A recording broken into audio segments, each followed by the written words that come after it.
पिताजी, मुझे हमेशा गलत ठहराया जाता है। अगर भैया को मैं ही दोषी लगता हूँ तो वो मेरे हिस्से की फसल रख सकते हैं, लेकिन अब से मैं इस घर में नहीं रहूंगा। आज आप हमारी जमीन का बंटवारा भी कर दीजिए। तो ठीक है, यही फैसला सही है, मैं भी अब अलग रहूंगा। मुनिया भी रोते हुए दोनों भाइयों के पास आती है। उसकी आंखें आंसुओं से भरी होती हैं। भैया, क्या आप दोनों सच में अलग हो जाओगे? क्या तुम्हें माँ की आखिरी बात याद नहीं? बहुत समय पहले एक गांव हुआ करता था। उसी गांव में बद्रीनाथ अपने परिवार के साथ रहता था। बद्रीनाथ गांव का एक गरीब किसान था। वो अपने छोटे से परिवार के साथ रहता था। उसके परिवार में उसकी पत्नी मीरा, उसकी बेटी और 2 बेटे रहते थे। आज तो सुबह सुबह ही सूरज काम छोड़ने के लिए मजबूर कर रहा है। हाँ जी, लेकिन काम नहीं करेंगे तो खेतों में फसल कैसे उगेगी? यही तो हमारे खाने पीने का साधन है, वरना तो भूखे पेट रहना पड़ेगा। हाँ मीरा, ये तो सच है, लेकिन तुम चिंता मत करो। शायद अभी हमारी तकलीफों के दिन है। जब हमारे बच्चे बड़े होंगे तो सभी तकलीफें खत्म होने लगेंगी। भगवान करे ऐसा ही हो। हमारे साथ बच्चों ने भी गरीबी के अलावा आज तक कुछ नहीं देखा है। बस जल्दी ही सब कुछ सही हो जाए। अच्छा चलो, अब जल्दी जल्दी खेतों का काम खत्म कर लेते हैं। घर पर जाकर तुम्हें भी खाना बनाना होगा। ठीक है जी, बस आधे घंटे का काम और होगा, इसे निपटा कर ही चलते हैं। कुछ देर बाद मीरा और बद्रीनाथ खेतों का काम खत्म करके अपनी झोपड़ी की तरफ लौटते हैं। माँ, आप आ गई? मुझे बहुत भूख लगी है, खाना बना दो ना। हाँ बेटी, बस थोड़ा सा पानी पी लूँ, फिर अभी तेरे लिए कुछ बना देती हूँ। लाइए पिताजी, कुदाल और फावड़ा मैं रख देता हूँ। इसी बीच देव भी एक बाल्टी में पानी भरकर लाता है। पिताजी, ये लीजिए, हाथ पांव धो लीजिए, थोड़ी थकान मिट जाएगी। अब मीरा चूल्हे पर खाना बनाने लगती है। चूल्हे के चारों तरफ धुआं उठ रहा था। इसी धुएं में मीरा की सांसें अटक रही थी। तभी अचानक मीरा को खांसी आने लगती है। इसी दौरान मुनिया बाहर से दौड़ कर आती है। माँ, क्या हुआ आपको? आप ठीक तो है ना? मीरा की खांसी बढ़ने लगी थी, जिससे वो कुछ बोल भी नहीं पा रही थी। मुनिया ये सब देखकर घबरा गई और सबसे पहले अपने दोनों भाइयों को आवाज लगाती है। भैया, जल्दी आओ, देखो ना माँ को क्या हो गया है। मुनिया की आवाज सुनकर दोनों भाई दौड़कर चूल्हे के पास आते हैं, लेकिन अब तक काफी देर हो चुकी थी। मीरा अचानक जमीन पर गिर जाती है और फिर कभी नहीं उठ पाती। मीरा की मौत के बाद पूरा परिवार सदमे में था, लेकिन बद्रीनाथ ने अपने बच्चों के भविष्य के बारे में सोचा और उनके लिए मेहनत करने लगा। पिताजी, आप अकेले हमारे लिए कितना कुछ करते हो। अब और नहीं, हम भी खेतों का काम सीखना चाहते हैं ताकि आपको सहारा मिल सके। हाँ पिताजी, अभी से हम कुछ सीखना चाहते हैं ताकि आगे चलकर आपको आराम मिल सके। बेटों, मुझे पता है कि तुम दिन रात मेरी मेहनत देखकर दुखी होते हो, लेकिन मैं तुम्हें पढ़ाना चाहता हूँ ताकि तुम पढ़ लिख कर बड़े अफसर बनो और एक दिन हमारे परिवार के सभी दुख दूर हो जाएं। पिताजी, हम दोनों काम कर सकते हैं, लेकिन आपको इस तरह परेशान नहीं देख सकते। हाँ पिताजी, अब से हम खेतों का काम करेंगे और मैं घर का सारा काम संभाल लूंगी। अब धीरे धीरे बद्रीनाथ के सभी बच्चे समझदार होने लगे। समय बीतता गया, साल दर साल बच्चे बड़े होने लगे। शंकर खेत संभालने लगा, देव भी मदद करता, पर उसके मन में अपने हिस्से की चाह बढ़ने लगी। देव, ये खेत हम सब का है। अगर हम सब मिलकर काम करेंगे तो अच्छा होगा। अगर खेतों का बंटवारा हुआ तो मेहनत और लागत दोनों बढ़ जाएगी। इस तरह हम दोनों का घाटा होगा। भैया, आपकी बात सही है, पर मुझे लगता है कि मेरा हिस्सा अलग हो। खेती को लेकर आपकी सोच बस एक जगह सीमित है, लेकिन मैं इसे भविष्य के रूप में देखता हूँ। इसलिए मुझे अपने ढंग से काम करने की चाह है। ठीक है देव, अगर सच में हमारी सोच नहीं मिलती तो हम आज ही पिताजी से बोलकर खेतों का बंटवारा कर लेते हैं। पिताजी, हमें आपसे एक जरूरी बात करनी है। हाँ बेटा, कहो क्या बात है? पिताजी, हम चाहते हैं कि खेत का बंटवारा हो जाए। हाँ पिताजी, हमें अपने हिस्से के खेत चाहिए। क्या खेत का बंटवारा? बेटा, ये तुम दोनों क्या कह रहे हो? ये खेत तो हम सब का है। तुम्हारी माँ की आखिरी इच्छा थी कि तुम सब मिलजुल कर रहो। पिताजी, मैं तो चाहता हूँ कि हम सब मिलकर काम करें, लेकिन देव बार बार कह रहा है कि उसे अपना हिस्सा चाहिए। हाँ पिताजी, मैं अपने ढंग से खेती करना चाहता हूँ। जब तक हिस्सा अलग नहीं होगा मैं कभी खुलकर काम नहीं कर पाऊंगा। बद्रीनाथ की आंखों में आंसू आ जाते हैं। बेटा, तुम दोनों मेरी जान हो। जमीन का बंटवारा तो मैं कर दूंगा, लेकिन सोचो अगर दिल का बंटवारा हो गया तो। मैंने अपनी पूरी जिंदगी तुम दोनों के लिए मेहनत की है ताकि तुम एकजुट रहो। पिताजी, मैं आपकी बात समझता हूँ, पर अगर देव की यही इच्छा है तो मैं झगड़ा नहीं करना चाहता। आप बंटवारा कर दीजिए। आखिरकार बद्रीनाथ लाचार होकर खेतों का बंटवारा कर देते हैं। घर अभी भी एक ही था, पर दिलों में दूरी आ जाती है। मुनिया चुपचाप ये सब देखती रहती है। कुछ दिन बाद खेतों में हलचल मच जाती है। गांव वाले दौड़ते हुए शंकर के पास आते हैं। शंकर, जल्दी चलो, तुम्हारे खेतों में आग लग गई है। शंकर भागता हुआ खेतों पर पहुंचता है। वो खेतों पर पहुंचकर देखता है कि आग की लपटें आसमान छू रही थी। उनकी मेहनत की फसल जलकर राख हो रही थी। ये देखकर शंकर की आंखों में आंसू भर जाता है। ये जरूर देव की करतूत है। हमारे बीच के झगड़े का फायदा वही उठा सकता है, वरना इस गांव में इतनी किसकी मजाल कि शंकर के खेतों के साथ इतना सब कर सके। अब गुस्से में पागल होकर शंकर अपनी झोपड़ी की ओर जाने लगता है। वहाँ देव झोपड़ी के अंदर होता है। देव, सच सच बता, क्या तूने मेरे खेतों में आग लगाई है? क्या? भैया, ये आप क्या कह रहे हैं? मैं आपके खेतों में आग क्यों लगाऊंगा? तो ये सब और कौन करेगा? इस गांव में मेरा दुश्मन कोई नहीं है जो ये सब करेगा। मुझे अच्छे से पता है कि ये सब तूने ही किया है और अब शरीफ बन रहा है। ये इल्जाम गलत है भैया। मैं आपके खेतों के साथ कभी भी ऐसा नहीं कर सकता। अगर मेरी सोच आपसे थोड़ी अलग है तो इसका ये मतलब नहीं कि मैं आपका नुकसान करूंगा। अगर तू निर्दोष है तो सबूत दे, वरना मैं यही मानूंगा कि तूने ही ये काम किया है। घर का माहौल और ज्यादा बिगड़ जाता है। दोनों भाई आमने सामने खड़े हो जाते हैं। बद्रीनाथ बीच में आकर रोकने की कोशिश करते हैं। बस करो, तुम दोनों ने घर को उजाड़ दिया है। अरे मैंने तुम दोनों के लिए कितने सपने देखे थे और आज मुझे ये सब देखना पड़ रहा है। खेत के लिए इस तरह झगड़ने से क्या मिलेगा?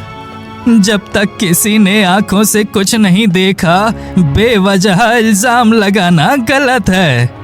पिताजी, मुझे हमेशा गलत ठहराया जाता है। अगर भैया को मैं ही दोषी लगता हूँ तो वो मेरे हिस्से की फसल रख सकते हैं, लेकिन अब से मैं इस घर में नहीं रहूंगा। आज आप हमारी जमीन का बंटवारा भी कर दीजिए। तो ठीक है, यही फैसला सही है, मैं भी अब अलग रहूंगा। मुनिया भी रोते हुए दोनों भाइयों के पास आती है। उसकी आंखें आंसुओं से भरी होती हैं। भैया, क्या आप दोनों सच में अलग हो जाओगे? क्या तुम्हें माँ की आखिरी बात याद नहीं? उन्होंने कहा था हमेशा एक दूसरे से मिलजुल कर रहना। पिताजी हर रोज तुम्हारी चिंता करते हैं। अगर तुम दोनों अलग हो गए तो उनका क्या होगा? मुनिया, मैं तुम्हारा दर्द समझता हूँ, लेकिन अगर शंकर भैया मुझ पर ऐसे ही झूठे इल्जाम लगाते रहे तो मुझसे सहन नहीं होगा। मैंने कोई झूठा इल्जाम नहीं लगाया है। इतने सालों में हमारे खेतों में कभी ऐसी घटना नहीं हुई थी, लेकिन खेतों के अलग होने के बाद ही ये सब हुआ। ये सब साफ साफ देव की तरफ इशारा करता है। मुनिया दोनों भाइयों का हाथ पकड़ लेती है। भैया, तुम दोनों समझ क्यों नहीं रहे? खेत जल जाएंगे तो फिर से बोए जा सकते हैं, लेकिन अगर भाईचारा खत्म हो गया तो वो वापस नहीं आएगा। शंकर और देव चुप रहते हैं। दोनों की आंखों में गुस्सा और दर्द साफ झलकता है, लेकिन वे दोनों भीतर से एक दूसरे के लिए नफरत करने लगते हैं। अंततः वे अलग रहने का फैसला कर लेते हैं। घर का आंगन सूना हो गया था। बद्रीनाथ अपने कमरे में बैठा आहें भर रहा था। वहीं घर में बैठी मुनिया अकेली बैठी रो रही थी। उसके मन में बार बार यही सवाल गूंजता है, अगर दोनों भाई अलग हो गए तो पिताजी का क्या होगा? माँ, काश आप होती तो ये घर बिखरने से बच जाता। अब कहानी यहीं पर एक दर्दनाक मोड़ लेती है। भाइयों के बीच की दूरी, पिता की चिंता और बहन का दर्द, इन सब ने घर को भीतर से तोड़ दिया। इन्हीं बातों के चलते आगे की राह और भी कठिन होने वाली थी। हर रात की तरह एक दिन की रात भी झिंगुर की आवाज़ों से गूंज रही थी। हवा में सन्नाटा पसरा था। तभी अचानक झोपड़ी से एक तेज चीख सुनाई दी और घर का माहौल हिल उठा। पिताजी, आपको क्या हो गया? पिताजी, बोलिए पिताजी, कुछ तो बोलिए। मुनिया रोती हुई भागी और पड़ोसियों को आवाज़ देने लगी। दोनों भाई अब अपने अपने अलग घरों में रहते थे। खबर सुनकर लोग दौड़े, पर देर हो चुकी थी। बद्रीनाथ का चेहरा पसीने से भीगा था, सांस अटकी हुई थी। बेटा देव, बेटा शंकर, कहाँ हो तुम? मेरे आखिरी पल में एक बार मुझसे मिल जाओ। यही कहते कहते उनकी आंखें बंद हो गई। उस वक्त शोर सुनकर दोनों बेटे भी वहां पहुंचे। जब उन्होंने अपने पिताजी का मृतक शरीर देखा तो उनके पैरों तले जमीन खिसक गई। हे भगवान, ये कैसा अनर्थ हो गया? हमारे पिताजी अब नहीं रहे। पिताजी, आप हमें छोड़कर क्यों चले गए? भैया, काश आप दोनों एक साथ होते तो आज पिताजी को हम सब मिलकर अस्पताल ले जाते, लेकिन अब माँ के बाद पिताजी भी नहीं रहे। पिताजी, हम सभी बेशक दूर दूर रहे हो, लेकिन आज आपको खोने के बाद ऐसा लग रहा है कि हम सब अनाथ हो गए हैं। शायद आप दोनों को माँ की आखिरी बात याद नहीं होगी। माँ ने कहा था, एक दूसरे का ख्याल रखना। अगर अब भी होश नहीं संभाला तो ना माँ को शांति मिलेगी ना बाबूजी को। मुनिया की बात सुनकर दोनों भाइयों ने एक दूसरे की तरफ देखा। उस दिन उन्होंने कसम खाई कि अब अलग नहीं रहेंगे, लेकिन मन की गांठें इतनी आसानी से कहाँ खुलती। देव के दिल में अब भी कसक बाकी रह गई थी। भैया ने हमेशा मुझे दबा कर रखा। मेरे हिस्से की कुछ जमीन भी उन्होंने खुद ही ले ली और आज भी मेरे हिस्से की जमीन नहीं दे रहे। मैं कैसे मान लूं कि सब बराबर है? अगर एक होना है तो सब चीजों में एकता होनी चाहिए। दूसरी ओर शंकर चुप रहता है। उसके लिए रिश्ते अहंकार से बड़े थे। और समय बीता। फिर गांव पर एक बड़ा तूफान टूटा। आंधी और बारिश में खेत बहा दिए, पेड़ धाराशायी हो गए। उसी रात अचानक पुराना पीपल का पेड़ देव की झोपड़ी पर गिर पड़ा। वहीं अंदर दबा देव जोर जोर से चीख रहा था, कोई है? बचाओ बचाओ, कोई तो बचाओ, मेरी झोपड़ी पर पेड़ टूटकर गिर गया है। देव की आवाज़ सुनकर सबसे पहले मुनिया अपनी झोपड़ी से निकलकर भागती है और देव की झोपड़ी की तरफ जाती है। देव भैया, ये क्या हो गया? आप झोपड़ी के अंदर कैसे दब गए? मुनिया, बचाओ मुझे, जल्दी कुछ करो, मेरा दम घुट रहा है। भैया, आप चिंता मत करो, मैं जल्दी कुछ करती हूँ। अब मुनिया भागकर शंकर की झोपड़ी के पास जाती है और उसे बुला कर लाती है। भीषण बारिश में शंकर दौड़ता हुआ वहाँ पहुँचता है। उसने बिना कुछ सोचे पेड़ की शाखाएं हटानी शुरू कर दी। फिर परेशान होते हुए देव को ढूंढने लगा। देव, कहाँ है तू? हिम्मत रख, मैं तुझे झोपड़ी से निकाल लूंगा। भैया, मुझे बचा लो, मेरी सांस अटक रही है, जल्दी करो, मेरा दम घुटने लगा है। काफी मशक्कत के बाद आखिर शंकर ने देव को बाहर निकाल लिया। भैया, आप न होते तो आज मैं जिंदा नहीं बचता। आपने मेरी जान बचा ली। मैं आपका ये उपकार कभी नहीं भूल पाऊंगा। कोई बात नहीं देव, अब तो ठीक है, अब शांत हो जा। दोनों भाई एक दूसरे के सामने खड़े थे। लेकिन शंकर के मन में अभी भी कड़वाहट बनी थी। वो बेमन वहाँ से कुछ ज़्यादा बोले बिना चला जाता है। देव भैया, जरा सोचो, अगर शंकर भैया के मन में आपके लिए इतनी बुराई होती तो वो आपकी जान नहीं बचाते। बहन, तुम्हारी बात सही है। आज मैंने भैया के दिल की बात जान ली। फिर भी भैया मुझसे गिला शिकवा रखते हैं। शायद एक दिन सब कुछ ठीक हो जाएगा। अहंकार इंसान को भीतर से खोखला कर देता है। माँ पिताजी हमेशा यही चाहते थे कि हमारा परिवार एक साथ रहे, लेकिन आज भी हम सब अलग अलग रहते हैं। देव भैया, अब आप मेरी झोपड़ी में चलो, और हाँ, अब से आप मेरे साथ रहोगे। शंकर भैया आपको नहीं मानते, लेकिन मैं तो आपको अपना भाई मानती हूँ ना। इस तरह देव मुनिया के साथ उसकी झोपड़ी में जाने लगता है। ठीक है मुनिया, अब चलो चलते हैं। कुछ दिन ऐसे ही निकल गए। गांव का जीवन चलता रहा, पर दोनों भाइयों देव और शंकर के बीच की दूरी बनी रही। अभी भी छोटे छोटे कामों पर भी दोनों की बातें नहीं मिलती थी। गांव के लोग देखते थे कि भाई होते हुए भी वे अलग अलग राह पर चल पड़े थे। फिर एक दिन शाम को खेत पर ऐसा हादसा होता है जिसने सब कुछ बदल दिया। देव अपने मन में बात करते हुए आगे चल रहा था। शंकर भैया ने बेशक मेरी जान बचाई है, लेकिन भाई के हिस्से का खेत चोरी से अपनी तरफ कर लेना तो गलत है। जबकि मैंने उनके खेतों में आग भी नहीं लगाई थी। ना जाने किस दुश्मन ने हमारे बीच ये जहर घोल दिया है। देव धीरे धीरे खेत की ओर बढ़ने लगा। वहीं खेत के किनारे पर एक पुराना कुआं था जिसकी मुंडेर बहुत कमजोर हो चुकी थी। उधर शाम भी होने लगी थी। देव उस कुएं की तरफ देखकर बोलता है, ये कुआं भी कितना जर्जर हो गया है। गांव के सरपंच तो इसकी तरफ ध्यान ही नहीं देते। जब किसी दिन कोई बड़ी दुर्घटना होगी तब जाकर सरपंच जी का इधर ध्यान आएगा। इससे पहले किसी को इस कुएं से कोई मतलब ही नहीं है। इतना कहते ही अचानक उसका पैर फिसला और वो सीधे कुएं में गिर पड़ा। अरे बचाओ, कोई है क्या इधर? मेरी मदद करो, मैं डूब जाऊंगा। देव की चीख सुनकर गांव के लोग दौड़ते हुए पहुंचे। सभी कुएं के पास इकट्ठा हो गए, लेकिन कुएं की गहराई देखकर कोई भी उतरने की हिम्मत नहीं कर पा रहा था। अरे राम राम, ये कुआं तो बहुत गहरा है। इसमें उतरना मौत को बुलाना है। कौन अपनी जान जोखिम में डालेगा? हाँ भाई, अगर कोई नीचे गया तो हो सकता है ऊपर ही ना आ पाए, लेकिन कुछ तो करना होगा, वरना हमारे गांव का देव डूब जाएगा। अरे कोई तो आगे बढ़ो, देव की जान खतरे में है, भगवान के लिए कुछ तो करो। उसी समय शंकर वहां दौड़ता हुआ पहुंचा। उसने देखा कि कुएं के अंदर उसका भाई पानी में हाथ पांव मार रहा है। गांव के लोग चारों ओर खड़े थे, पर कोई हिम्मत नहीं कर पा रहा था। फिर शंकर ने बिना एक पल गवाए फैसला कर लिया। आप सभी लोग शांत हो जाइए, मैं उतरूंगा नीचे। जल्दी से एक मजबूत रस्सी लाओ और मेरी कमर में बांध दो।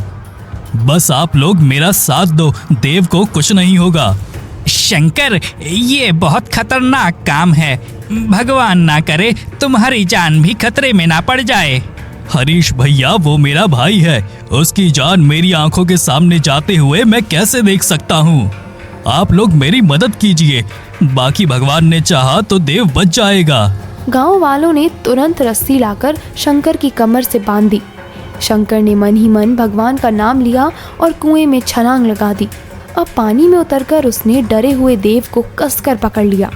भैया, मैं डूब रहा हूँ, मुझे ऊपर निकाल लो, जल्दी करो भैया।